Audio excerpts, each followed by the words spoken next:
First and foremost, I just want to make it very clear.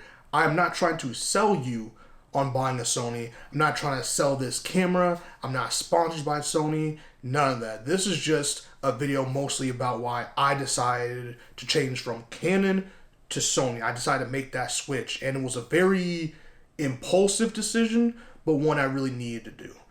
Let's talk about it. The main reason why I decided to change from Canon to Sony was, honestly, I wanted to be challenged in a way I haven't been challenged in like 15 years. And that's to learn a whole new camera system. Because Sony is definitely different from Canon. And Canon, to me, and I know I've heard some other people make this comparison, and it's a pretty accurate comparison in my opinion, is that Canon cameras are like iPhones, and Sony and Fujifilm and Nikon and whatever else camera line that's not Canon is basically the Android system or Android systems, where you have your Google Pixels, you have your BlackBerry, you have just all these different phones, but they're all like that Android system. So it's the interface in Canon is pretty user friendly. I think it's one of the better user interfaces in all of cameras, in my opinion. I think it's very easy to find your settings, very easy to adjust your settings, very easy to understand the menus. Like if you're someone who just got you're new to cameras, you're new to photography, new to videography, whatever the case may be, and this is your first time owning a camera, or maybe you're in school and you're in high school or college and you're trying to learn how to use a camera for a class or something like that, Canon to me is always going to be that great entry level choice to understand camera work, to understand how a camera body operates, to understand lenses, different things like that. I really do think Canon is pretty good, especially for people who are new to the hobby or new to professionalism, whatever the case may be. I'm switching to my phone now so I can just show you the camera. Like I said, the grip feels really good. I can get all 4 fingers in there very comfortably. Really like it. I like how, I know some Sony cameras, the record button was like over here or something. It was like really awkward. So I like that it's back on top where I feel like it should be. You got nice little dial settings here. So you got your manual right there. You can also have your little save settings right here for 3, 2, 1, which is really cool.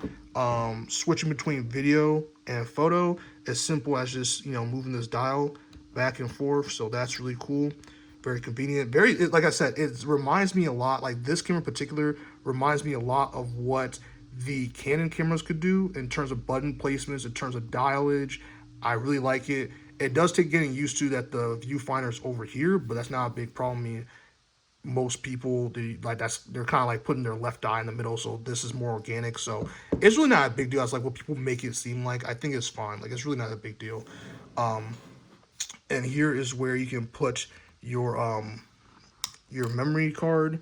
So you put your card in there, and up here is where you would put your microphone, and here's also where you can charge it. Because when you buy this camera, there is no charger included for your battery, so you can use a USB-C port to charge your camera. And to me, it does it really fine. Like, honestly, I bought the camera, it was at 0%, charged it within like granted, I did some other stuff, but like within an hour. I know, but within an hour, it was at 100%, I believe. So it didn't take that long. Like it took as long as it would with a charger to the outlet. Maybe a little slower, but nothing like so damaging that you like have to go spend $100 to go get a charger just to charge your battery when you first buy the camera. Again, I bought it with an 18 to 135 millimeter lens. This lens is a beast. I really like it. At first, I was like, I wasn't sure if I want to like it or not. I really like it. This camera's pretty good.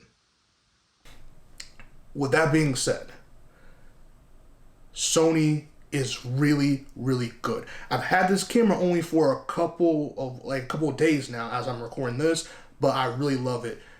My friends while I was in college, I used Canon while I was in college. My friends used Sony.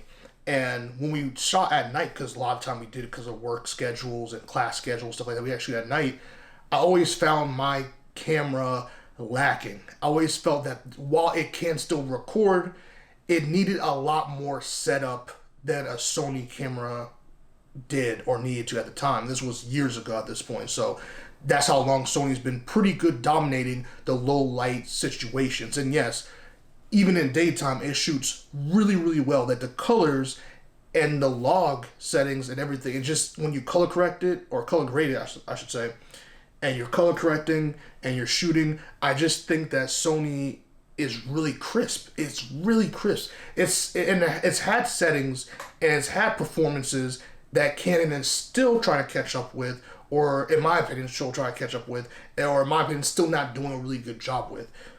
But we shot at night sometimes, and I would just see how it would look, and would just look spectacular, man. And all the lighting was like, it would be like a street light, or would be in a cafeteria that's not the best lit situation, but with the, Sony cameras can like shoot in a black hole, you'll still see a light. Like that's how good the low light settings are, or the ISO can go, and how good the settings are for Sony.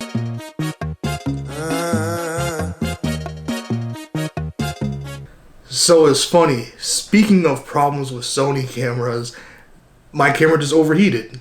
I haven't had one of my cameras overheat since like my Canon TI days, bro. Like, it's been a minute. My Canon Rebel TI days, man. That joint overheating sometimes. But yeah, so that is a problem with Sony. Sometimes your Sony camera is going to overheat, and that can cause a problem when you're doing like interviews, or you're doing weddings, or something, or a situation where you can't redo that moment. And the worst part, the sickening part, is not being able to completely rely on your camera to maintain its temperature all the way through and just shutting off on you. That is a very scary part, and a real realization when it comes to filming. Now you can set it to where it'll prioritize the recording length to the temperature, but that can also be dangerous. So you gotta kind of play with it. But I'm a sicko, so I really love the idea of having this problem and trying to fix it. I'm a huge problem solver guy. Like, I really like trying to solve problems any way I can. Now, with that being said, I would like the problem never to arise to begin with. I'm perfectly fine with that. I love my piece. But if I have to adjust, and there are gear, like little mini fans of things you can do and rigs you can set up in order to combat the overheating problem that Sony cameras tend to have, I'd rather not have it in the first place. And the Canon R line, at least from my experience with R6 Mark II, I recorded and I shot a whole movie. I did so many things. My first feature film was with the R6 Mark II. And my other friend's R camera, I forgot which R camera he had.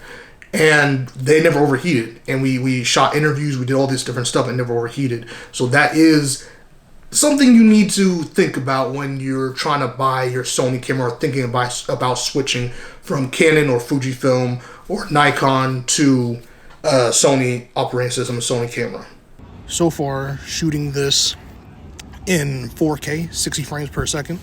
I don't know what I'm going to bump it down to. I may bump it down to like 24 frames per second, but shooting in 60, and I don't know, it just looks really good. Like, using it in low light situations where I use so many other different Canons over time, I just really like it. And it's not just the 6700, it's 6400's been pretty well. So many other ones that my friends have used. I know that Sony A7 and A7C 3 work pretty well as well.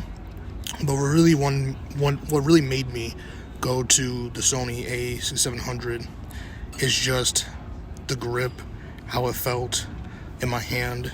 It felt like using a Canon M50, which is what I had for a little bit, but with the grip of like a Canon R6 Mark II.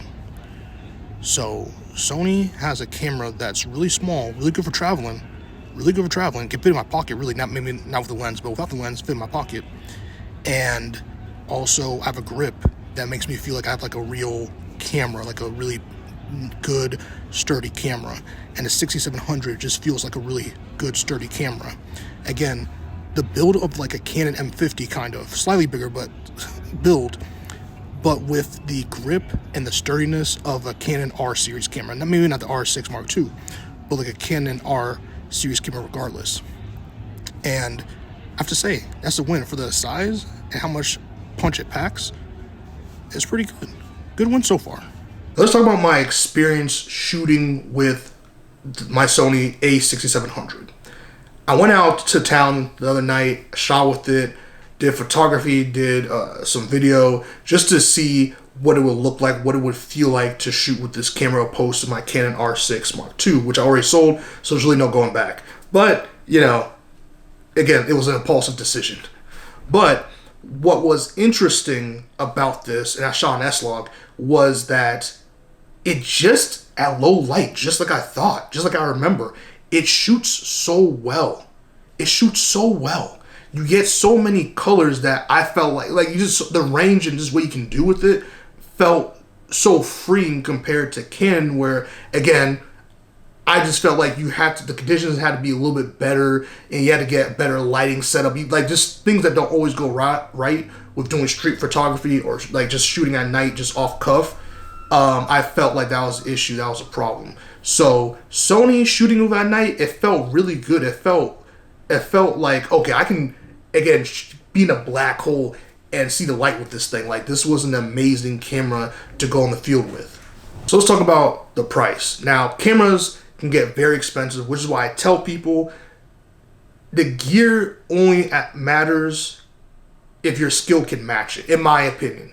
If you get the top of line camera, like let's say you get an FX3 or FX30 or something, because you're like a big video guy, you want to shoot film, or not film, but you want to film stuff, you're just more of a video guy. Cool, you can get the top lenses and the top sound gear and all that stuff, but if your skill doesn't match up with it, I promise you I can shoot just as well with the Sony A6700 that you could with the FX3, FX30. Now, there's obviously some limitations that the FX30 and the FX3 can do that this camera can't do, but you know what I'm saying. Like, just because you have a better camera does not mean your product will be better. If you do not know how to use the gear you're buying, it is not going to really matter much, right? You're spending like 3, 4, 5 grand, 6 grand, 10 grand on all this stuff, but you're only using a fraction of what it's capable of, and you don't know how to light this, and you don't know how to write a good script. Like, there's so many different components when it comes into filmmaking that if you don't know what you're doing, it's not going to really matter. You might as well just go rent the camera when you need it, or rent the gear when you need it, opposed to spending all your life savings or all your money on just camera gear and lenses and never using it or never needing it. I'm a big zoom lens guy. I love zoom lenses. I love how versatile it is.